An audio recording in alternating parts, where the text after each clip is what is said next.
ಸರ್ಕಾರ ವಶ ಪಡೆಯುತ್ತಾ ಧರ್ಮಸ್ಥಳ ಅನ್ನೋದು ಸದ್ಯದ ಪರಿಸ್ಥಿತಿಗೆ ನನ್ನ ಕಣ್ಣಿಗೆ ಒಂದು ದೊಡ್ಡ ಜೋಕ್ ಆಗಿ ಕಾಣ್ತಾ ಇದೆ. ಯಾಕೆಂದ್ರೆ ಅಸಹಾಯಕ ರಣಹೇಡಿ ಸರ್ಕಾರಗಳು ಮತ್ತು ಅಸಹಾಯಕ ರಣಹೇಡಿ ವ್ಯಕ್ತಿಗಳು ಈ ರಾಜ್ಯದ ಅಧಿಕಾರ ಚುಕ್ಕಾಣಿಯನ್ನು ನಮ್ಮ ಕೈಯಲ್ಲಿ ಹಿಡಿದಿರೋದ್ರಿಂದ ಧರ್ಮಸ್ಥಳವನ್ನ ವಶಕ್ಕೆ ಪಡೆಯುವ ಸರ್ಕಾರ ಯಾವುದದು? ಮೃದ ಕೊರ್ಚರ್ದ ಹಂಗೆಲ್ಲ ಮಾಡಕ್ಕಾಗಲ್ಲ. ಶಿವ ಅಂದ್ರೆ ಆದಿಯೋಗಿ. ಕರ್ನಾಟಕ ರಾಜ್ಯ ಸರ್ಕಾರದ ಮುಖ್ಯಮಂತ್ರಿ, ಉಪಮುಖ್ಯಮಂತ್ರಿ, ಗೃಹ ಮಂತ್ರಿ, ಮುಖ್ಯವಾಗಿ ಇನ್ನು ಉಳಿದಂತೆ ಸರ್ಕಾರದ ಕಾರ್ಯದರ್ಶಿಗಳು, ಪೊಲೀಸ್ ಇಲಾಖೆಯವರು, ಬೇರೆ ಬೇರೆ ಇಲಾಖೆಗಳವರು ಎಲ್ಲರೂ ಹೋಗಿ ಶರಣು ಶರಣು ಶರಣು ಶರಣು ಅಂತ ಧರ್ಮದೇವತೆಗಳಿಗೆ ಅಡ್ಡಡ್ಡ ಉದ್ದುದ್ದ ಶರಣು ಬಿದ್ದು ಬಂದಾಗ ಧರ್ಮಸ್ಥಳವನ್ನ ಸರ್ಕಾರ ವಶಕ್ಕೆ ಪಡಿಬೇಕು ಅನ್ನುವಂತಹ ಕೂಗಿಗೆ ಅರ್ಥ ಎಲ್ಲಿದೆ? ಹಿಂದೂ ಧರ್ಮದಲ್ಲಿರುವಂತಹ ಶೈವ, ವೈಷ್ಣವ ಅವರನ್ನ ಕಂಟ್ರೋಲ್ ಮಾಡುವಂತಹ ಮ್ಯಾನೇಜ್ಮೆಂಟ್ ಜೈನ. ಇದೊಂದು ಬ್ಯೂಟಿಫುಲ್ ಕಾನ್ಸೆಪ್ಟ್. ಸ್ನೇಹಿತರೆ ನಮಸ್ಕಾರ, ತಮ್ಮೆಲ್ಲರಿಗೂ ಶುಭವಾಗಲಿ. ಧರ್ಮಸ್ಥಳದ ವಿಚಾರಕ್ಕೆ ಸಂಬಂಧಪಟ್ಟಂತೆ ಮತ್ತೊಂದು ವಿಷಯವನ್ನ ನಿಮ್ಮ ಮುಂದೆ ಇವತ್ತು ನಾನು ಪ್ರಸ್ತುತಪಡಿಸ್ತಾ ಇದ್ದೀನಿ. ಸೌಜನ್ಯ ಪ್ರಕರಣ ಏನು ನಡೀತಾ ಇದೆ, ಅವತ್ತಿನ ಕಾಲದಿಂದ ಇವತ್ತಿನವರೆಗೂ ಎಷ್ಟೆಲ್ಲ ಆರೋಪಗಳು ಧರ್ಮಸ್ಥಳದ ಮೇಲೆ ಬರ್ತಾ ಇದೆ. ಈ ಸಂದರ್ಭದಲ್ಲಿ ಬಹಳ ಒಂದು ದೊಡ್ಡ ಕೂಗು ಎದ್ದಿದ್ದು ಏನು ಅಂತಂದ್ರೆ, ಧರ್ಮಸ್ಥಳವನ್ನ ಸರ್ಕಾರ ವಶಕ್ಕೆ ಪಡಿಬೇಕು, ಧರ್ಮಸ್ಥಳವನ್ನ ಸರ್ಕಾರ ವಶಕ್ಕೆ ಪಡಿಬೇಕು, ಧರ್ಮಸ್ಥಳವನ್ನ ಸರ್ಕಾರ ವಶಕ್ಕೆ ಪಡಿಬೇಕು. ತುಂಬಾ ಆರೋಪಗಳು ಪ್ರತ್ಯಾರೋಪಗಳು ಎಲ್ಲವೂ ಬಂತು. ಆದ್ರೆ ಧರ್ಮಸ್ಥಳವನ್ನ ಸರ್ಕಾರ ವಶಕ್ಕೆ ಪಡೆಯಕ್ ಆಗಲ್ಲ ಅನ್ನುವಂತಹ ವಾದ ವಿವಾದಗಳು ಕೂಡ, ಸಮರ್ಥನೆಗಳು ಕೂಡ ಒಂದು ಕಡೆಯಿಂದ ಬಂತು. ನನಗೆ ಈ ಧರ್ಮಸ್ಥಳವನ್ನ ಸರ್ಕಾರ ವಶಕ್ಕೆ ಪಡಿಬೇಕು ಅನ್ನುವಂತಹ ಒಂದು ಮಾತು ಕೇಳಿಸ್ಕೊತ್ ಕೂಡ್ಲೆ ನನಗೆ ಬಹಳ ವಿಚಿತ್ರವಾಗಿ ನಗಬೇಕು ಅನ್ಸುತ್ತೆ, ಕಾಮಿಡಿ ಅನ್ಸುತ್ತೆ. ಇದಕ್ಕಿಂತ ದೊಡ್ಡ ಜೋಕು ಇನ್ನೊಂದ್ಸರಿ ಇಲ್ವೇನೋ ಅಂತ ಅನ್ಸುತ್ತೆ. ಯಾಕೆ ಧರ್ಮಸ್ಥಳವನ್ನ ಸರ್ಕಾರ ವಶಕ್ಕೆ ಪಡೆಯೋದಕ್ಕೆ ಕಾನೂನಲ್ಲಿ ಅವಕಾಶ ಇಲ್ವಾ, ಸಾಧ್ಯ ಇಲ್ವಾ, ಪಡಿಬಾರ್ದ ಅನ್ನೋ ವಿಚಾರಗಳನ್ನೆಲ್ಲ ಆಮೇಲೆ ಮಾತಾಡ್ತೀನಿ. ಅದಕ್ಕೆ ಮುಂಚೆ ಧರ್ಮಸ್ಥಳವನ್ನ ಸರ್ಕಾರ ವಶಕ್ಕೆ ಪಡಿಬೇಕು ಅನ್ನುವಂಥದ್ದು ಯಾಕೆ ದೊಡ್ಡ ಜೋಕ್ ಆಗಿ ನನಗೆ ಕಾಣುತ್ತೆ ಅಂತಂದ್ರೆ, ಈ ಧರ್ಮಸ್ಥಳವನ್ನ ಪೋಷಣೆ ಮಾಡ್ಕೊಂಡು ಬಂದಂತವ್ರು ಯಾರ್ಯಾರು ನೋಡ್ಬೇಕು. ಈ ಧರ್ಮಸ್ಥಳ ಕೇವಲ ಯಾರೋ ಒಬ್ಬಿಬ್ರ ಆಶೀರ್ವಾದದಿಂದ, ಸಹಕಾರದಿಂದ ಮತ್ತೆ ಸಪೋರ್ಟ್ ಇಂದ ನಡ್ಕೊಂಡು ಬಂದಿದ್ದಲ್ಲ. ಈ ಧರ್ಮಸ್ಥಳವನ್ನ ಯಾರೆಲ್ಲ ಪೋಷಣೆ ಮಾಡಿ ಕೈ ಹಿಡಿದು ನಡ್ಸ್ಕೊಂಡು ಬಂದು ಅದನ್ನ ಇವತ್ತಿನ ಈ ಮಟ್ಟದ ಒಂದು ಉನ್ನತೀಕರಿಸೋದಕ್ಕೆ ಯಾರೆಲ್ಲ ಕೈ ಜೋಡಿಸಿದ್ದಾರೆ ಅನ್ನೋದನ್ನ ನೋಡ್ಬೇಕು. ಅದನ್ನ ನೋಡಿದ್ಮೇಲೆ ವಿಷಯ ಏನು ಅಂತ ಹೇಳ್ತೀನಿ. ದೇವರಾಜ ಅರಸೂರವರ ಕಾಲದಲ್ಲಿ ಶ್ರೀಮತಿ ಇಂದಿರಾ ಗಾಂಧಿ, ಪ್ರಧಾನಮಂತ್ರಿ ಇಂದಿರಾ ಗಾಂಧಿ ಅವರನ್ನ ಧರ್ಮಸ್ಥಳಕ್ಕೆ ಕರ್ಕೊಂಡು ಬಂದು ಧರ್ಮಸ್ಥಳಕ್ಕೆ ಅವರ ಒಂದು ಎಲ್ಲ ರೀತಿಯ ಸಹಕಾರವನ್ನು ಕೊಡಿಸಿದ್ದು ಯಾರು? ಸ್ವತಃ ದೇವರಾಜ ಅರಸೂರವರು. ಕರ್ನಾಟಕದ ಬಹಳ ದೊಡ್ಡ ಒಂದು ವ್ಯಕ್ತಿತ್ವ, ಮುಖ್ಯಮಂತ್ರಿಗಳಲ್ಲಿ ಪ್ರಮುಖವಾಗಿ ಬಹಳ ಗೌರವಾನ್ವಿತ ಸ್ಥಾನದಲ್ಲಿ ಅಲಂಕರಿಸಿದ್ರು ದೇವರಾಜ ಅರಸೂರವರು. ಧರ್ಮಸ್ಥಳ ಜೊತೆಯಲ್ಲಿ ಹೇಗಿದ್ರು ಚಿತ್ರಗಳು ಬರ್ತವೆ, ಎಲ್ಲ ನೋಡ್ತಾ ಇರಿ. ಹಾಗೆ ನಾನು ತುಂಬಾ ಹಿಂದಕ್ಕೆ ಹೋಗೋದು ಬೇಡ, ಮುಂದಕ್ಕೆ ಬಂದ್ಬಿಡ್ತೀನಿ. ತುಂಬಾ ಅವೆಲ್ಲ ಹೇಳ್ತಾ ಹೋದ್ರೆ ದೊಡ್ಡ ರೈಲ್ ಆಗತ್ತೆ, ಬೇಡ ಚಿಕ್ಕದಾಗಿ ಶಾರ್ಟ್ ಆಗಿ ಹೇಳ್ಬಿಟ್ಟೋಣ. ಇವತ್ತಿನ ಸಂದರ್ಭಕ್ಕೆ ಮಾತ್ರ ಮಾತಾಡ್ತೀನಿ. ಇವತ್ತಿನ ಸಂದರ್ಭಕ್ಕೆ ಧರ್ಮಸ್ಥಳವನ್ನ ಸರ್ಕಾರ ವಶಕ್ಕೆ ಪಡಿಬೇಕು ಅನ್ನೋದು ಯಾಕೆ ದೊಡ್ಡ ಜೋಕ್ ಆಗುತ್ತೆ ಅಂತಂದ್ರೆ, ಈ ರಾಜ್ಯದ ಮುಖ್ಯಮಂತ್ರಿ ಸಿದ್ದರಾಮಯ್ಯನವರೇ ಹೋಗಿ ಧರ್ಮಸ್ಥಳದಲ್ಲಿ ಅಡ್ಡಡ್ಡ ಉದ್ದುದ್ದ ಶರಣಾಗಿ ಬಂದಾಗ, ಈ ರಾಜ್ಯದ ಗೃಹ ಮಂತ್ರಿಯೇ ಸ್ವತಃ ಧರ್ಮಸ್ಥಳಕ್ಕೆ ಹೋಗಿ ಅಡ್ಡಡ್ಡ ಉದ್ದುದ್ದ ಶರಣಾಗಿ ಬಂದಾಗ, ಈ ರಾಜ್ಯದ ಉಪಮುಖ್ಯಮಂತ್ರಿ ಡಿ ಕೆ ಶಿವಕುಮಾರ್ ಅವರು ಹೋಗಿ ಧರ್ಮಸ್ಥಳದ ಧರ್ಮಾಧಿಕಾರಿಗಳ ಮಗ್ಲಲ್ಲಿ ನಿಂತು ಈ ಸಾಮ್ರಾಜ್ಯವನ್ನ ಅಳ್ಳಾಡಿಸೋದಕ್ಕೆ ಯಾರ ಕೈಲೂ ಸಾಧ್ಯ ಇಲ್ಲ, ನಾನಿದ್ದೀನಿ ಇದ್ರ ಜೊತೆಲಿ ಅಂತ ಹೇಳುವಾಗ, ಧರ್ಮಸ್ಥಳವನ್ನ ವಶಕ್ಕೆ ಪಡೆಯುವ ಸರ್ಕಾರ ಯಾವುದದು? ಅದೆಲ್ಲಿದೆ ಅಂತ ಸರ್ಕಾರ? ಎಲ್ಲಿ ಉದ್ಭವ ಆಗಿದೆ, ಎಲ್ಲಿಂದ ಉದುರು ಬಿದ್ದಿದೆ ಅಂತ ಸರ್ಕಾರ? ಮತ್ತೊಮ್ಮೆ ನಿಮ್ಗೆ ಅರ್ಥ ಆಗಲಿ ಅಂತ ರಿಪೀಟ್ ಮಾಡಿ ಹೇಳ್ತಾ ಇದ್ದೀನಿ. ಕರ್ನಾಟಕ ರಾಜ್ಯ ಸರ್ಕಾರದ ಮುಖ್ಯಮಂತ್ರಿ, ಉಪಮುಖ್ಯಮಂತ್ರಿ, ಗೃಹ ಮಂತ್ರಿ, ಮುಖ್ಯವಾಗಿ ಇನ್ನು ಉಳಿದಂತೆ ಸರ್ಕಾರದ ಕಾರ್ಯದರ್ಶಿಗಳು, ಪೊಲೀಸ್ ಇಲಾಖೆಯವರು, ಬೇರೆ ಬೇರೆ ಇಲಾಖೆಗಳವರು ಎಲ್ಲರೂ ಹೋಗಿ ಶರಣು ಶರಣು ಶರಣು ಶರಣು ಅಂತ ಧರ್ಮದೇವತೆಗಳಿಗೆ ಅಡ್ಡಡ್ಡ ಉದ್ದುದ್ದ ಶರಣು ಬಿದ್ದು ಬಂದಾಗ ಧರ್ಮಸ್ಥಳವನ್ನ ಸರ್ಕಾರ ವಶಕ್ಕೆ ಪಡಿಬೇಕು ಅನ್ನುವಂತಹ ಕೂಗಿಗೆ ಅರ್ಥ ಎಲ್ಲಿದೆ? ಅದರ ಸಾಧಕ ಬಾಧಕಗಳೇನು? ಒಬ್ರು ಪುಣ್ಯಾತ್ಮರು ಯಾರೋ ವ್ಯಕ್ತಿ ಹೇಳ್ತಾ ಇದ್ರು, ಒಂದು ಮಾಧ್ಯಮದವರು ಆ ವ್ಯಕ್ತಿಯನ್ನ ಪ್ರಶ್ನೆ ಮಾಡಿದ್ರು. ಅವರು ಪ್ರಶ್ನೆ ಮಾಡುವಾಗ ಉಲ್ಲೇಖಿಸಿದಂತ ಹೆಸರು ಏನಂದ್ರೆ ಸಮೀರ್. ಯಾವ ಸಮೀರ್ ಇತ್ತೀಚೆಗೆ ಧರ್ಮಸ್ಥಳದ ಎಲ್ಲ ಅಲ್ಲಿ ನಡೆದಿರುವಂತಹ ಅಪಘಾತಗಳು, ಅವಘಡಗಳು, ಇವಕ್ಕೆಲ್ಲ ಬೀಪ್ ಹಾಕ್ತಿವಿ, ಯಾಕಂದ್ರೆ ಈ ಪದಗಳನ್ನೆಲ್ಲ ಈ ಚಾನಲ್ ಇದು ನಮ್ಮ ಸೋಷಿಯಲ್ ಮೀಡಿಯಾಗಳು ಎತ್ಕೊಳ್ಳಲ್ಲ, ಎಲ್ಲ ಸೆನ್ಸರ್ ಮಾಡ್ತದೆ, ಬೀಪ್ ಹಾಕ್ತಿವಿ ಇದಕ್ಕೆಲ್ಲ. ಇವೆಲ್ಲ ಅದನ್ನೆಲ್ಲ ಹೊರಗಡೆ ತೆಗಿತಾ ಇದ್ದಾನಲ್ಲ ಸಮೀರ್. ಆ ಸಮೀರ್ ಒಂದು ವಿಚಾರವನ್ನ ಪ್ರಸ್ತುತಪಡಿಸಿದಂತೆ ಅದ್ರ ಮೇಲೆ ಚರ್ಚೆ ಆಯ್ತು. ಏನಂದ್ರೆ ಸರ್, ಅನ್ಯ ಧರ್ಮೀಯ ಒಬ್ಬ ಹುಡುಗ ಧರ್ಮಸ್ಥಳವನ್ನ ಸರ್ಕಾರ ವಶಕ್ಕೆ ಪಡಿಬೇಕು ಅಂತ ಮಾತಾಡ್ತಾ ಇದ್ದಾನೆ, ಇದಕ್ಕೆ ನಿಮ್ಮ ಅಭಿಪ್ರಾಯ ಏನು ಅಂತ ಒಬ್ಬ ಮೇಧಾವಿ ಅಂತ ಕರೆಯೋಣ, ತೊಂದ್ರೆ ಇಲ್ಲ, ಒಬ್ಬ ಮೇಧಾವಿಯ ಮುಂದೆ ಮೈಕ್ ಹಿಡಿದಾಗ ಅವ್ರು ಹೇಳ್ತಾರೆ, ನೋಡಿ, ಧರ್ಮಸ್ಥಳ ಅನ್ನುವಂಥದ್ದು ಕೇವಲ ಒಂದು ದೇವಸ್ಥಾನ ಅಲ್ಲ, ಕೇವಲ ದೇವಸ್ಥಾನ ಅಲ್ಲ, ಇಟ್ಸ್ ಎ ಇನ್ಸ್ಟಿಟ್ಯೂಷನ್. ಅಲ್ಲಿ ಶಿವ ಇದ್ದಾನೆ, ಅಂದ್ರೆ ಶೈವ. ಅವರೇ ಇದ್ದು ಈ ಶಿವ ಶೈವರ್ದ ಅಥವಾ ಒಲೆಯರ್ದ, ಮಾದಿಗರ್ದ, ಕೊರಮರ್ದ, ಕೊರ್ಚರ್ದ ಹಂಗೆಲ್ಲ ಮಾಡಕ್ಕಾಗಲ್ಲ. ಶಿವ ಅಂದ್ರೆ ಆದಿಯೋಗಿ, ಈ ಜಗತ್ತಿನ ಪ್ರಪ್ರಥಮವಾದಂತಹ ಯೋಗಿ ಪುರುಷ, ವೈರಾಗಿ ಶಿವ. ಇದು ಯಾರಿಗೋ ಸಂಬಂಧಪಟ್ಟಿದ್ದಲ್ಲ, ಆದ್ರೆ ಅವನು ಹೇಳಿದ್ ನಾನು ಹೇಳ್ತಾ ಇದ್ದೀನಿ, ಆ ಮನುಷ್ಯ ಹೇಳಿದ್ದು ಹೇಳ್ತೀನಿ. ಶಿವ ವೈಷ್ಣವ ಶೈವ ಪರಂಪರೆಯ ಶಿವ.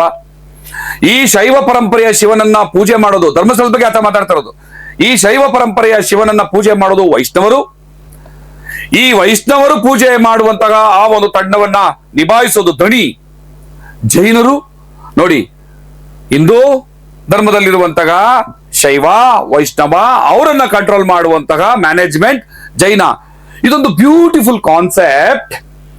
ಸುಪ್ರೀಂ ಕೋರ್ಟ್ ನಲ್ಲಿ ದೇವಸ್ಥಾನವನ್ನ ಸರ್ಕಾರಕ್ಕೆ ವಶ ಪಡಿಬೇಕು ಅಂತ ಹೋದಂತ ಸಂದರ್ಭದಲ್ಲಿ ಸುಪ್ರೀಂ ಕೋರ್ಟ್ ನಿರಾಕರಣೆ ಮಾಡುತ್ತೆ. ಇದೊಂದು ಸುಂದರವಾದಂತ ಕಾಂಬಿನೇಷನ್. ಇದನ್ನ ಸರ್ಕಾರದ ಕೈಗೆ ಕೊಟ್ರೆ ಸಂಸ್ಕೃತಿ, ಆಚಾರ, ವಿಚಾರ, ಮತ್ತೆ ಏನದು ಬ್ಯೂಟಿಫುಲ್ ಕಾನ್ಸೆಪ್ಟ್ ಇದೆಯಲ್ಲ, ಶೈವರನ್ನ ವೈಷ್ಣವರು ಪೂಜೆ ಮಾಡೋದು, ವೈಷ್ಣವರನ್ನ ಜೈನನೊಬ್ಬ ಕಂಟ್ರೋಲ್ ಮಾಡೋದು ಇದೆಯಲ್ಲ, ಇಟ್ಸ್ ಎ ಬ್ಯೂಟಿಫುಲ್ ಕಾನ್ಸೆಪ್ಟ್. ಇದನ್ನ ನಾಶ ಆಗೋದಕ್ಕೆ ಬಿಡೋದಿಲ್ಲ. ಹಾಗಾಗಿ ಇದನ್ನ ಸರ್ಕಾರ ವಶಕ್ಕೆ ಪಡಿಬಾರ್ದು, ತಗೊಳಕ್ಕಾಗಲ್ಲ ಅನ್ನುವಂತಹ ವ್ಯಕ್ತಿ ಆತನ ಪ್ರತಿಪಾದನೆ, ಆತನ ಸಮರ್ಥನೆ. ಮತ್ತೆ ಮುಂದುವರೆದು ಆತ ಹೇಳ್ತಾನೆ, ಈ ವಿಚಾರವನ್ನೇ ನಾನು ಮುಖ್ಯವಾಗಿ ಹಿಡಿದು ಈ ಚರ್ಚೆಯನ್ನು ಮುಂದುವರಿಸೋದು. ಹೇಳ್ತಾನೆ, ಧರ್ಮಸ್ಥಳದ ಹೆಸರಿನಲ್ಲಿ 10 ಇನ್ಸ್ಟಿಟ್ಯೂಷನ್ಗಳಿದಾವೆ, ಕಾಲೇಜ್ಗಳಿದಾವೆ, ಸ್ಕೂಲ್ಗಳಿದಾವೆ, ಹಾಸ್ಟೆಲ್ಗಳಿದಾವೆ, ತರಬೇತಿ ಕೇಂದ್ರಗಳಿದಾವೆ. ಒಂದಲ್ಲ ಹತ್ತಲ್ಲ, ಸಾವಿರಾರು ಜನ ವಿದ್ಯಾರ್ಥಿನಿಯರೂ ಇದ್ದಾರೆ. ಧರ್ಮಸ್ಥಳದ ಮಂಜುನಾಥನ ಕೃಪೆಯಿಂದ ಇಷ್ಟೂ ದೊಡ್ಡ ಸಂಸ್ಥೆ, ವಿದ್ಯಾಸಂಸ್ಥೆಗಳು ನಡೀತಾ ಇರೋ ಸಂದರ್ಭದಲ್ಲಿ ಇದನ್ನ ಸರ್ಕಾರದ ವಶಕ್ಕೆ ಕೊಟ್ರೆ ಅದು ಆ ವ್ಯವಸ್ಥೆ ಉಳಿಯುತ್ತಾ ಹಾಳಾಗೋಗುತ್ತೆ ಅನ್ನುವಂಥದ್ದು ಅಫ್ಕೋರ್ಸ್ ಒಂದು ರೀತಿಯಲ್ಲಿ ಆತನ ವಾದವನ್ನ ಒಪ್ಪೋಣ. ಯಾಕೆ ಅಂತಂದ್ರೆ ಈ ಧರ್ಮಸ್ಥಳದ ಮ್ಯಾನೇಜ್ಮೆಂಟ್ ವಿಚಾರಕ್ಕೆ ಮಾತ್ರ, ಉಳಿದಿದ್ದು ಒಳಗಡೆ ವಿಚಾರಗಳು ಆಮೇಲೆ ಮಾತಾಡೋಣ. ಏನು ಮ್ಯಾನೇಜ್ ಮಾಡ್ತಾ ಇದೆಯಲ್ಲ ಇಷ್ಟು ದೊಡ್ಡ ಇನ್ಸ್ಟಿಟ್ಯೂಷನ್, ಇದನ್ನ ಸರ್ಕಾರದ ಕೈಲಿ ಕೊಟ್ರೆ ಭ್ರಷ್ಟಾಚಾರವೇ ತುಂಬಿ ತುಳುಕ್ತಾ ಇರುವಂತಹ ಸರ್ಕಾರಗಳು ಈ ಎಲ್ಲಾ ಇನ್ಸ್ಟಿಟ್ಯೂಷನ್ಗಳ ಯಾವ ಸ್ಥಿತಿ ತಲುಪಿಸ್ತಾವೋ ಗೊತ್ತಿಲ್ಲ. ಸರ್ಕಾರದ ಕೈಗೆ ಸಿಕ್ಕಂತಹ ಸ್ಕೂಲು ಕಾಲೇಜ್ಗಳು ಯಾವ ಗತಿ ತಲುಪಿದಾವೆ ನಿಮ್ಗೆ ಗೊತ್ತಾಗಿದೆ. ಪ್ರೈವೇಟ್ನವರು ಅವ್ರದ್ದು ಯಾವ್ದಾದ್ರು ಸ್ಟ್ಯಾಂಡರ್ಡ್ ಅನ್ನ ಮೇಂಟೈನ್ ಮಾಡ್ತಾರೆ. ಈ ವಿಚಾರ ಆ ಕಡೆ ಕಿಕ್ಕಳನ, ಈಗ ಮತ್ತೆ ಬರ್ತೀನಿ. ಧರ್ಮಸ್ಥಳವನ್ನ ಸರ್ಕಾರ ವಶಕ್ಕೆ ಪಡಿಬೇಕು ಅನ್ನುವಂತಹ ವಾದ ವಿವಾದ ವಿಚಾರ ಏನೆಲ್ಲ ಇದೆಯಲ್ಲ, ಇದಕ್ಕೆ ಸಂಬಂಧಪಟ್ಟಂತೆ ನಿಮ್ಮ ಅಭಿಪ್ರಾಯ ಏನು ಅಂತ ನನ್ನನ್ನು ಯಾರಾದ್ರೂ ಕೇಳಿದ್ರೆ ನಾನು ಸ್ಪಷ್ಟವಾಗಿ ಹೇಳ್ತೀನಿ. ಅಲ್ಲಿನ ಧರ್ಮಾಧಿಕಾರಿ ಗೌರವಾನ್ವಿತ ವೀರೇಂದ್ರ ಹೆಗ್ಗಡೆ ಅವರು ಏನಿದ್ದಾರೆ, ಅವರ ಮೇಲೆ ಈ ಒಂದು ಸಮುದಾಯ, ಹಿಂದೂ ಸಮುದಾಯ, ಜೈನ ಸಮುದಾಯ, ಒಟ್ಟಾಗಿ ಈ ನಾಡಿನ ಪರಂಪರೆ ಏನು ಒಂದು ಭಯ, ಭಕ್ತಿ, ಗೌರವ, ಪೂಜನೀಯ ಸ್ಥಾನ ಮಾನ ಎಲ್ಲವನ್ನು ಇಟ್ಟಿದ್ಯಲ್ಲ, ಅದು ಉಳಿಬೇಕು, ಅದು ಮತ್ತೆ ಬೆಳಿಬೇಕು. ಗೌರವಾನ್ವಿತ ವೀರೇಂದ್ರ ಹೆಗ್ಗಡೆ ಅವರಿಗೆ ಇರುವಂತಹ ಗೌರವ ಘನತೆ ಅದು ಹಾಗೆ ಮುಂದುವರಿಬೇಕು ಅಂತಂದ್ರೆ ನನ್ನ ಪ್ರಕಾರ ವೀರೇಂದ್ರ ಹೆಗ್ಗಡೆ ಅವರು ಧರ್ಮದರ್ಶಿ ಸ್ಥಾನವನ್ನ ಬಿಟ್ಟು ಕೊಡಬೇಕು. ದೇವಸ್ಥಾನವನ್ನ ತಮ್ಮ ಮೇಲಿನ ಆರೋಪಗಳೆಲ್ಲವೂ ಕೂಡ ಸಾಲ್ವ್ ಆಗೋವರೆಗೂ ಕೂಡ ದೇವಸ್ಥಾನವನ್ನ ಸರ್ಕಾರದ ಸುಪರ್ದಿಗೆ ಒಪ್ಪಿಸ್ಬೇಕು. ಯಾಕೆ? ನಾನು ಆಗ್ಲೇ ಹೇಳಿದೆ, ಇದಕ್ಕೆ ತುಂಬಾ ಇಂಪಾರ್ಟೆಂಟ್ ಇದೆ ಈ ಮಾತುಗಳಿಗೆ. ಯಾಕೆ ನೋಡಿ, ರೈಲ್ವೆ ಮಿನಿಸ್ಟರ್ ಆಗಿದ್ದಂತಹ ಲಾಲ್ ಬಹದ್ದೂರ್ ಶಾಸ್ತ್ರಿ ಎಲ್ಲೋ ಒಂದು ಕಡೆ ರೈಲು ಅಪಘಾತ ಆಗುತ್ತೆ, ಅದರ ವೈಯಕ್ತಿಕ ಹೊಣೆಯನ್ನು ಹೊತ್ತು ಅವರು ರಾಜೀನಾಮೆ ಕೊಡ್ತಾರೆ. ಈ ತರದ ಉದಾಹರಣೆಗಳು ಭಾರತದಲ್ಲಿ ತುಂಬಾ ಇದಾವೆ. ಯಾಕೆಂದ್ರೆ ಆ ರೀತಿಯಾದಂತಹ ಒಂದು ಆತ್ಮಸಾಕ್ಷಿಯನ್ನ ಇಟ್ಕೊಂಡಿದ್ದಂಥವ್ರು, ಆತ್ಮಸಾಕ್ಷಿಗೆ ಗೌರವವನ್ನು ಕೊಡುವಂಥವ್ರು, ಮತ್ತೆ ತನ್ನ ಕರ್ತವ್ಯಕ್ಕೆ ಎಲ್ಲಾದ್ರೂ ಚ್ಯುತಿ ಬಂದಿದೆ ಅಂದ್ರೆ, ತನ್ನ ಜವಾಬ್ದಾರಿ ಇಲ್ದಿದ್ರು ಕೂಡ, ತಾನು ಅದಕ್ಕೆ ಕಾರಣ ಅಲ್ದಿದ್ರು ಕೂಡ, ನಾನು ಆ ಸಂಬಂಧಪಟ್ಟದ ಇಲಾಖೆಯ ಪ್ರತಿನಿಧಿ ಅಥವಾ ಜವಾಬ್ದಾರಿಯುತ ಸ್ಥಾನದಲ್ಲಿರೋನು, ಹಾಗಾಗಿ ಅಲ್ಲೇನೇ ತಪ್ಪಾದ್ರೂ ನಾನು ಹೊಣೆ ಅಂತ ರಾಜೀನಾಮೆ ಕೊಡ್ತಿದ್ದಂತಹ ಪ್ರಸಂಗಗಳು ಈ ದೇಶದಲ್ಲಿ ತುಂಬಾ ಇದಾವೆ. ಹಾಗೆ ರಮೇಶ್ ಜಾರಕಿಹೊಳಿ ಅನ್ನುವಂತಹ ಒಬ್ಬ ಮಾಜಿ ಸಚಿವ ಒಂದು ಸೆಕ್ಸ್ ಸ್ಕ್ಯಾಂಡಲ್ ಸಿಕ್ಕಾಕೊಂಡು ಕೂಡ್ಲೇನೆ ಸರ್ಕಾರ, ಅವತ್ತಿನ ಸರ್ಕಾರ ಆತನನ್ನ ಜವಾಬ್ದಾರಿಯಿಂದ ನಿವೃತ್ತಿಗೊಳಿಸುತ್ತೆ, ರಾಜೀನಾಮೆ ಪಡ್ಕೊಳ್ಳುತ್ತೆ. ಯಾಕೆ? ನೀವು ಈ ಸಮಾಜಕ್ಕೆ ನ್ಯಾಯವನ್ನು ಕೊಡ್ಬೇಕಾಗಿದ್ದವರು, ಸಮಾಜಕ್ಕೆ ನೀವು ನಿಮ್ಮ ಏನೋ ಹಕ್ಕು ಬಾಧ್ಯತೆಗಳನ್ನ ನಿರೂಪಿಸಬೇಕಾಗಿದ್ದಂಥವ್ರು, ಈ ಸಮಾಜಕ್ಕೆ ನಿಮ್ಮ ವ್ಯಕ್ತಿತ್ವವನ್ನ ಯಾವ ಕಳಂಕವೂ ಇಲ್ಲದೆ ತೋರಿಸ್ಕೊಡ್ಬೇಕಾಗಿರುವಂತವ್ರು, ಸರ್ಕಾರದ ಜವಾಬ್ದಾರಿ ಸ್ಥಾನದಲ್ಲಿರೋ ನಿಮ್ಮ ಮೇಲೆ ಆರೋಪಗಳಿದ್ದಾಗ ನೀವು ಆ ಸ್ಥಾನಮಾನಗಳಲ್ಲಿ, ಗೌರವಾನ್ವಿತ ಸ್ಥಾನಮಾನಗಳಲ್ಲಿದ್ರೆ ಒಂದು ಆ ಸ್ಥಾನಮಾನಕ್ಕೆ ಚ್ಯುತಿ ಬರುತ್ತೆ ಮತ್ತು ಆ ಅಧಿಕಾರವನ್ನ ದುರ್ಬಳಕೆ ಮಾಡಿಕೊಂಡು ನಿಮ್ಮ ಮೇಲಿನ ಆರೋಪಗಳನ್ನ ನೀವು ತೊಡೆದು ಹಾಕೊಳ್ಳೋದಕ್ಕೆ ಅಥವಾ ಅದನ್ನ ಹತ್ತಿಕ್ಕದಕ್ಕೆ ಪ್ರಯತ್ನ ಪಡಬಹುದು ಅನ್ನೋ ಕಾರಣಕ್ಕೆ ಈ ರೀತಿಯಾದಂತಹ ರಾಜೀನಾಮೆಗಳನ್ನ ಬರ್ತದೆ, ಯಾವ್ದಾದ್ರು ಆರೋಪಗಳು ಬಂದಂತ ಸಂದರ್ಭದಲ್ಲಿ. ಬಿಡ್ರಿ, ರಾಜಕಾರಣ ಏನ್ ಮಾತಾಡ್ತೀರಾ ನೀವು? ಲಾಲ್ ಬಹದ್ದೂರ್ ಶಾಸ್ತ್ರಿಯಿಂದ ಹಿಡಿದು ಇಲ್ಲಿವರೆಗೂ ರಾಜಕಾರಣ ಮಾತಾಡಿದ್ರೆ ಅಂದ್ರೆ ನಾನು ಧಾರ್ಮಿಕ ಕ್ಷೇತ್ರಕ್ಕೆ ಬರ್ತೀನಿ. ಚಿತ್ರದುರ್ಗದ ಮುರುಘಾ ಮಠದ ಮುರುಘಾ ಶರಣರ ಮೇಲೆ ಆರೋಪಗಳು ಬಂತು. ಆರೋಪಗಳು ಅಪರಾಧ ಪ್ರೂವ್ ಆಗಿದೆ ಅಂತ ನಾನು ಹೇಳ್ತಾ ಇಲ್ಲ. ಹಾಗೆ ರಮೇಶ್ ಜಾರಕಿಹೊಳಿ ಅವರ ವಿಚಾರ ಕೂಡ ಆರೋಪಗಳು ಅಪರಾಧ ಪ್ರೂವ್ ಆಯ್ತು ಅಂತ ನಾನು ಹೇಳ್ತಾ ಇಲ್ಲ. ಯಾಕಂದ್ರೆ ಮಾಧ್ಯಮ ಜಡ್ಜ್ಮೆಂಟ್ ಕೊಡಬಾರ್ದು ಅಂತ ನಂಬಿರೋನು ನಾನು, ಆಯ್ತಲ್ಲ. ರಮೇಶ್ ಜಾರಕಿಹೊಳಿ ಅವರ ಮೇಲೆ ಆರೋಪ ಬಂತು, ಜವಾಬ್ದಾರಿಯಿಂದ ನಿವೃತ್ತಿ. ಮುರುಘಾ ಶರಣರ ಮೇಲೆ ಆರೋಪ ಬಂತು, ಅವರನ್ನ ಸ್ಥಾನದಿಂದ ಪದಚ್ಯುತಿಗೊಳಿಸಿ ಅಲ್ಲಿ ಸರ್ಕಾರ ಆಡಳಿತಾಧಿಕಾರಿಗಳನ್ನು ನೇಮಿಸಿತು. ಅಲ್ಲಿ ಮುರುಘಾ ಶರಣರ ಮೇಲೆ ಬಂದಂತಹ ಆರೋಪ, ಸಣ್ಣ ಮಕ್ಕಳ ಮೇಲೆ ಏನು ಆರೋಪ, ಅದರ ಸಂಖ್ಯೆ ಒಂದಷ್ಟು, ಅದು ಬಹಳ ದೊಡ್ಡ ಸೆನ್ಸೇಷನ್ ಕ್ರಿಯೇಟ್ ಮಾಡಿತು ಮತ್ತು ಎಷ್ಟು ದೊಡ್ಡ ಅಂತಃಕರಣವನ್ನು ಕಲುಗುವಂತ ವಿಚಾರಗಳು ಏನೆಲ್ಲ ವಿಚಾರದಲ್ಲಿ ಬಂತು. ಹಾಗಾಗಿ ಅವ್ರನ್ನ ಜವಾಬ್ದಾರಿಯಿಂದ ನಿವೃತ್ತಿಗೊಳಿಸಿದ್ರು, ಅಂದ್ರೆ ಅಲ್ಲಿಂದ ಪದಚ್ಯುತಗೊಳಿಸಿದ್ರು, ಬೇರೆ ಅಲ್ಲಿ ಆಡಳಿತ ಅಧಿಕಾರಿಯನ್ನ ನೇಮಿಸಿದ್ರು. ಮತ್ತೆ ಮುಂದಿನ ಕೋರ್ಟಿನ ಆದೇಶದ ನಂತರ ಅವರಲ್ಲಿ ಮುಂದುವರಿತಾರ ಬಿಡ್ತಾರ, ಅದು ಬೇರೆ ಮಾತು. ಆದ್ರೆ ನಾನು ಆಗ್ಲೇ ಒಬ್ಬ ವ್ಯಕ್ತಿ ಮಾತಾಡ್ತಾರಾಗಿ ಹೇಳಿದ್ರು ಅಂತ ಹೇಳಿದೆ, ಧರ್ಮಸ್ಥಳದ ಹೆಸರಿನಲ್ಲಿ 100 ಕಾಲೇಜುಗಳು, ಸ್ಕೂಲ್ಗಳು, ಹಾಸ್ಟೆಲ್ಗಳು, ತರಬೇತಿ ಕೇಂದ್ರಗಳು, ಅದರಲ್ಲೂ ಅತ್ಯಂತ ಪ್ರಮುಖವಾಗಿ ಲಕ್ಷಾಂತರ ಜನ ಮಹಿಳೆಯರ ಇನ್ವಾಲ್ವ್ಮೆಂಟ್. ಯಾಕೆಂದ್ರೆ ಅಲ್ಲಿ ಏನು ಸ್ವಸಹಾಯ ಸಂಘಗಳ ಗುಂಪುಗಳು, ಮಹಿಳೆಯರದೇ ಗುಂಪುಗಳು, ಮತ್ತೆ ಈ ಫೈನಾನ್ಸ್ ವಿಚಾರದಲ್ಲಿ ಹೆಚ್ಚೆಚ್ಚು ಮಹಿಳೆಯರ ಇನ್ವಾಲ್ವ್ಮೆಂಟ್. ಈಗ ಇಲ್ಲಿ ಆರೋಪ ಬಂದಿರುವಂತದ್ದು ಮಹಿಳೆಯರ ಅವ್ರನ್ನ ದುರ್ಬಳಕೆ ಮಾಡಿಕೊಂಡ್ರು ಅನ್ನುವಂತಹ ಆರೋಪಗಳು. ಸಾವಿರಾರು ಲಕ್ಷಾಂತರ ಜನ ಮಹಿಳೆಯರ ಇನ್ವಾಲ್ವ್ಮೆಂಟ್ ಇರುವಂತಹ ಒಂದು ಸಂಸ್ಥೆಯ ಅಧಿಪತಿ ಇಂಥ ಆರೋಪಗಳಲ್ಲಿ ಇದ್ದಾರೆ, ಅವರಿಂದ ಈ ತಪ್ಪು ಮಾಡಿದ್ದಾರೆ ಅನ್ನುವಂತಹ ಆರೋಪಗಳು ಅವ್ರ ಮೇಲೆ ಇದ್ದಾಗ ಅವರು ಆ ಜವಾಬ್ದಾರಿಯಿಂದ ನಿವೃತ್ತಿ ಆದ್ರೆ ಅವರ ಗೌರವ ಘನತೆಗೆ ತಕ್ಕನಾಗಿ ನಡ್ಕೊಂಡ್ರು ಅನ್ನುವಂತಹ ಗೌರವ ನಮಗ್ ಬರುತ್ತೆ. ಇಷ್ಟು ದೊಡ್ಡ ಆರೋಪ ಇವಾಗ ಸಾವಿರಾರು ಲಕ್ಷಾಂತರ ಜನ ಮಹಿಳೆಯರ ಇನ್ವಾಲ್ವ್ಮೆಂಟ್ ಇರುವಂತಹ ಸಂಸ್ಥೆಗಳಲ್ಲಿ ನಿಮ್ಮ ಮೇಲೆ ಆ ಮಹಿಳೆಯರಿಗೆ ಸಂಬಂಧಪಟ್ಟಂತಹ ಆರೋಪಗಳು ಇರುವಾಗ ನೀವು ಮತ್ತೆ ಅದೇ ಸ್ಥಾನದಲ್ಲಿ ಮುಂದುವರಿತೀರಿ, ನಿಮ್ಮ ದೇವಸ್ಥಾನ ಸರ್ಕಾರಕ್ಕೆ ವಶ ಕೊಟ್ಟಿಲ್ಲ ಅಂತಂದ್ರೆ ದೇವರು ಮತ್ತು ಧರ್ಮಕ್ಕೆ ಮತ್ತು ನಂಬಿಕೆಗೆ ಮಾಡುವಂತಹ ಅಪಚಾರ ಆಗತ್ತೆ. ಅವನ ಯಾರೋ ಪುಣ್ಯಾತ್ಮ ಹೇಳಿದ್ರಲ್ಲ, ಇಟ್ಸ್ ಎ ಬ್ಯೂಟಿಫುಲ್ ಕಾನ್ಸೆಪ್ಟ್. ಇದು ಬಹಳ ಸುಂದರವಾದಂತಹ ಒಂದು ಕಾಂಬಿನೇಷನ್, ಶೈವ ವೈಷ್ಣವ ಜೈನ ಅಂತ. ಅದು ಬೇರೆ, ಶೈವ ವೈಷ್ಣವ ಜೈನ. ಆದ್ರೆ ಜೈನ ಕುಟುಂಬದ ಮೇಲೆ ಆರೋಪ, ಅಪರಾಧ ಅಂತ ಹೇಳ್ತಾ ಇಲ್ಲ ನಾನು. ಅಪರಾಧಿ ಮಾಡ್ಬಿಟ್ಟಿದ್ದಾರೆ ಹೇಳ್ತಾ ಇಲ್ಲ, ಹೇಳಲ್ಲ ನಾನು. ಸರ್ಕಾರ ನಿಷ್ಪಕ್ಷಪಾತವಾದಂತಹ ತನಿಖೆಯನ್ನ ಮಾಡಿ ಕೋರ್ಟ್ ಅದನ್ನ ತೀರ್ಪಾಗಿ ಗೊಳಿಸಿ ಇಂಥವನೇ ಅಪರಾಧಿ ಅಂತ ಹೇಳುವವರೆಗೂ ನಾವು ಯಾರನ್ನು ಕೂಡ ಅಪರಾಧಿ ಅಂತ ಹೇಳಲ್ಲ. ಆರೋಪಗಳಿದ್ದಾಗ ಇಡೀ ಸಮಸ್ತ ಹಿಂದೂ ಸಮುದಾಯ, ಧರ್ಮಸ್ಥಳಕ್ಕೆ ಕೇವಲ ಹಿಂದೂ ಸಮುದಾಯ ಅಂತ ಅಲ್ಲ, ಎಲ್ಲ ಸಮುದಾಯದವರು ಎಲ್ಲರೂ ಕೂಡ ಬಹಳ ಗೌರವದಿಂದ, ಆದಿವಾಸಿಗಳು, ಅಲೆಮಾರಿಗಳು, ಬುಡಕಟ್ಟವರು ಹೆಚ್ಚು ಅದನ್ನ ಆರಾಧಿಸೋದು. ಯಾಕಂದ್ರೆ ಒಂದು ಮೂಲದ ಪ್ರಕಾರ ಅದು ಬುಡಕಟ್ಟು ದೇವರು ಅಂತೆಲ್ಲ ಮಾತಾಡ್ತೀವಿ, ಅಣ್ಣಪ್ಪ ಯಾರು ಅಂತ ಚರ್ಚೆಗೆ ಇಟ್ಕೊತೀವಿ. ಸೊ ನಾನು ಇಲ್ಲಿ ಹೇಳ್ಬೇಕು ಅಂತಂದ್ರೆ ದೇಶ ವಿದೇಶಗಳಲ್ಲೂ ಕೂಡ ಕೋಟ್ಯಾಂತರ ಜನ ಆರಾಧಿಸುವಂತಹ ಶ್ರೀ ಮಂಜುನಾಥನ ಸನ್ನಿಧಿಯ ಆ ಎಲ್ಲ ಕೆಲಸ ಕಾರ್ಯಗಳನ್ನ ಒಬ್ಬ ಆರೋಪವನ್ನು ಹೊತ್ತಿರುವಂತಹ ವ್ಯಕ್ತಿ ನಿಭಾಯಿಸೋದು ಅಂತಂದ್ರೆ ಧರ್ಮಕ್ಕೆ ಅಪಚಾರ, ದೈವಕ್ಕೆ ಅಪಚಾರ, ನಂಬಿಕೆಗೆ ಅಪಚಾರ. ಹಾಗಾಗಿ ಆ ಕಾನ್ಸೆಪ್ಟ್ ನಾನು ಇವ್ರ ರೀತಿಯಲ್ಲಿ ಏನೋ ಒಂದು ನೀನೇ ಆರೋಪಿ ಬಿಟ್ಪಡ ಅನ್ನೋ ರೀತಿ ನಾನಿಲ್ಲ. ಇಂಥದ್ದೊಂದು ಆರೋಪ ಗೌರವಾನ್ವಿತ ಸ್ಥಾನದಲ್ಲಿದ್ದವ್ರ ಮೇಲೆ ಬಂದಾಗ ಅವರು ಆ ಸ್ಥಾನದಿಂದ ಕೆಳಗಡೆ ಇಳಿದು ಆ ಒಂದು ಇನ್ಸ್ಟಿಟ್ಯೂಷನ್ ಅಂತ ಏನ್ ಕರೀತಾರೆ ಅದನ್ನ ಸರ್ಕಾರದ ವಶಕ್ಕೆ ಒಪ್ಪಿಸಿ ಕೋರ್ಟಿನ ಮೂಲಕ ತಾನು ನಿರಪರಾಧಿ, ನನ್ನ ಮೇಲೆ ಏನು ಆರೋಪ ಇಲ್ಲ, ನಾನು ಯಾವ್ದ್ರಲ್ಲೂ ಅಂದ್ರೆ ಆರೋಪ ಅಂತಂದ್ರೆ ಆ ಕೃತ್ಯಗಳು ನಾನು ಭಾಗಿಯಾಗಿದ್ದೀನಿ ಅಂತ ಬಂದಿಲ್ಲ ಅವ್ರ ಮೇಲೆ, ಕೃತ್ಯಗಳಲ್ಲಿ ಭಾಗಿಯಾದವ್ರನ್ನ ಅವರು ಕಾಪಾಡ್ತಾ ಇದ್ದಾರೆ ಅಂತ.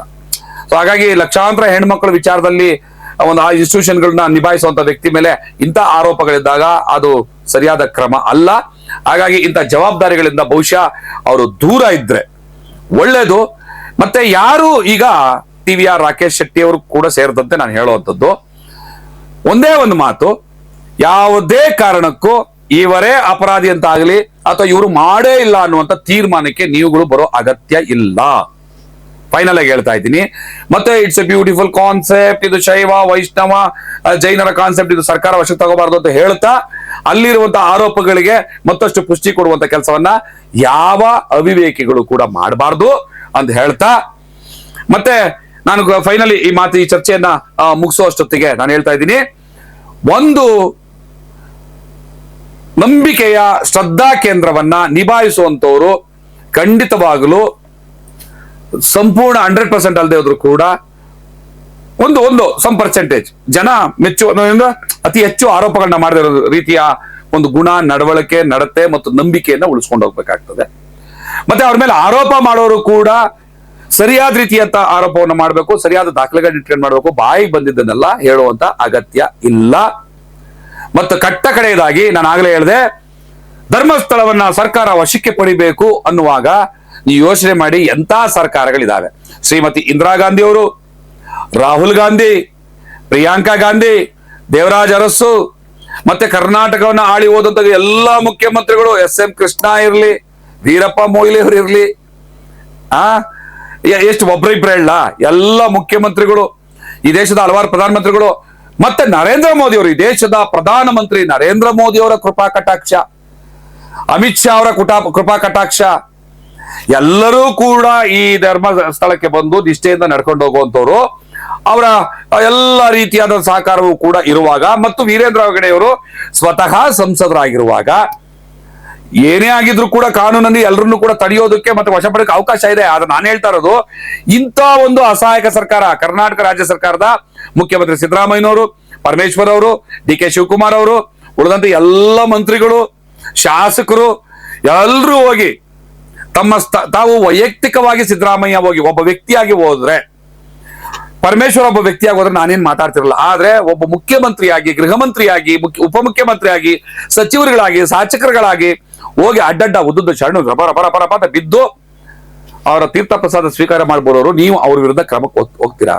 ನಾನು ಹೇಳ್ತಾ ಇರೋದು ಇವತ್ತಿನ ಪರಿಸ್ಥಿತಿಗೆ ತಕ್ಕಾಗಿ. ಮುಂದಕ್ಕೆ ಏನಾಗುತ್ತೋ ಗೊತ್ತಿಲ್ಲ. ಬಹುಶಃ ಮುಂದಕ್ಕೆ ಇವರೊಳಗಡೆ ಆ ಪ್ರಾಮಾಣಿಕತೆಯನ್ನು ನೀವು ಭೂತ ಆವಾಹಿಸಿ, ಭೂತ ಅಂದ್ರೆ ಕೆಡದಲ್ಲ, ಭೂತಾರಾಧನೆ, ಭೂತವನ್ನ ದೇವರು ಅಂತ ಆರಾಧನೆ ಮಾಡ್ತಾರೆ, ಆ ಭೂತ ಇವರ ದೇಹದಲ್ಲಿ ಆವಾಹನೆಗೊಂಡು ಇವರು ಆ ಕಾನೂನು ಅನ್ನುವಂತಹ ಪ್ರಖರವಾದಂತಹ ಆಯುಧವನ್ನ ಜಳಪಿಸಿ ಆ ಧರ್ಮಸ್ಥಳವನ್ನ ಸರ್ಕಾರದ ವಶಕ್ಕೆ ಪಡೆದು ಭಕ್ತರ ಶ್ರದ್ಧೆ, ನೇಮ, ನಿಷ್ಠೆ, ನಂಬಿಕೆಗೆ ಒಂದು ಅನುಗುಣವಾಗಿ ಅಲ್ಲಿ ಒಂದು ವಾತಾವರಣವನ್ನ ಸೃಷ್ಟಿ ಮಾಡ್ತಾರೆ ಅನ್ನೋದು ಸದ್ಯದ ಪರಿಸ್ಥಿತಿಯಲ್ಲಿ ನನಗಂತೂ ನಂಬಿಕೆ ಇಲ್ಲ. ಸರ್ಕಾರ ವಶ ಪಡೆಯುತ್ತಾ ಧರ್ಮಸ್ಥಳ ಅನ್ನೋದು ಸದ್ಯದ ಪರಿಸ್ಥಿತಿಗೆ ನನ್ನ ಕಡೆಗೆ ಒಂದು ದೊಡ್ಡ ಜೋಕ್ ಆಗಿ ಕಾಣ್ತಾ ಇದೆ. ಯಾಕೆಂದ್ರೆ ಅಸಹಾಯಕ ರಣಹೇಡಿ ಸರ್ಕಾರಗಳು ಮತ್ತು ಅಸಹಾಯಕ ರಣಹೇಡಿ ವ್ಯಕ್ತಿಗಳು ಈ ರಾಜ್ಯದ ಅಧಿಕಾರ ಚುಕ್ಕಾಣಿಯನ್ನು ನಮ್ಮ ಕೈಯಲ್ಲಿ ಹಿಡಿದಿರೋದ್ರಿಂದ. ಇದನ್ನ ಹೊರತುಪಡಿಸಿ ನೋಡಿದ್ರೆ ಕಾನೂನಲ್ಲಿ ಅವಕಾಶ ಇದೆ, ಕೋರ್ಟ್ಗಳು ಕೂಡ ಈ ರೀತಿಯಾದ ತೀರ್ಮಾನಗಳನ್ನ ತಗೋಬಹುದು. ಯಾಕಂದ್ರೆ ತುಂಬಾ ಆರೋಪಗಳಿರುವಾಗ ಮತ್ತೆ ಇಂಥದ್ದೊಂದು ಮಾಡಬೇಕು.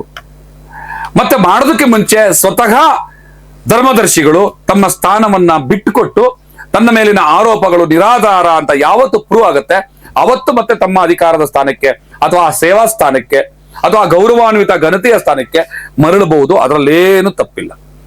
ಆರೋಪಗಳನ್ನಿಟ್ಕೊಂಡು ಒಂದು ಪೂಜ್ಯ ಸ್ಥಾನದಲ್ಲಿ ಸಾವಿರಾರು ಜನ ಬಂದು ಪಾದಕ್ಕೆ ಬೀಳ್ತಾರೆ, ಧರ್ಮದರ್ಶಿಗಳ ಪಾದಕ್ಕೆ ಬೀಳ್ತಾರೆ. ಆದ್ರೆ ತಲೆಯ ಮೇಲೆ ಇಷ್ಟು ದೊಪ್ಪದ ಆರೋಪಗಳನ್ನ ಹೊತ್ಕೊಂಡು ಎದೆ ಒಳಗಡೆ ಆ ನಂಜನ್ನ ಕಾವರ್ಕೊಂಡು ಇನ್ಯಾರನೋ ತನ್ನ ಕಾಲ್ಗೆ ಬೀಳ್ಸ್ಕೊಳ್ಳೋದಿದೆಯಲ್ಲ, ಇದು ಧರ್ಮಕ್ಕೆ, ದೈವಕ್ಕೆ, ನಂಬಿಕೆಗೆ ದ್ರೋಹ ಆಗತ್ತೆ. ಇದು ಈ ಭಾರತದ ಸಂಸ್ಕೃತಿಯ ನೆಲದಲ್ಲಿ ಆಗಬಾರದು.